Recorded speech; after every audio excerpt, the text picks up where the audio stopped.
Hello everyone, welcome back to our channel Login Assist. In this guide video, I will show you how to change reading settings in Wattpad. So first of all, what you have to do is launch open Wattpad application. Make sure you're logged into your account. So changing the reading settings is actually very simple. For that, what you have to do is tap on the profile icon that you can see at the top right corner of your screen. Now you'll be led to your profile interface. At top right corner of this screen, you'll be able to find the gear icon. Simply tap on it. Now once you do that, you'll be led to the settings interface. You'll be able to access the settings from here. At third, you'll be able to find the option for reading preferences. Simply tap on it.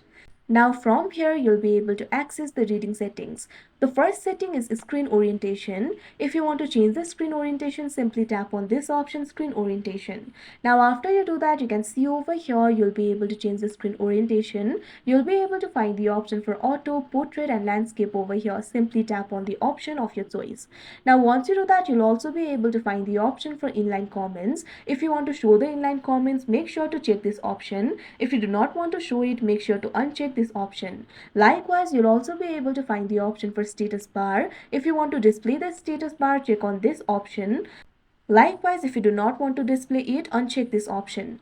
You'll also be able to find the option for volume key navigation. If you want to turn pages and scroll using the volume keys, check this option. If you do not want to do it, uncheck this option. Also, you'll be able to find the option for reading mode over here. If you tap on it, you can see over here, you'll be able to find two options for reading mode, paging and scrolling. Simply tap on the option of your choice. Likewise, you'll also be able to find the option for add skips preferences. If you want to earn ad skips while you're reading, simply check this option. If you do not want to do that, uncheck this option. So these are basically all the reading settings that you can change. So that is how you change reading settings in Wattpad. I hope you found this video helpful. Thank you for watching. Make sure to like, share and subscribe to our channel.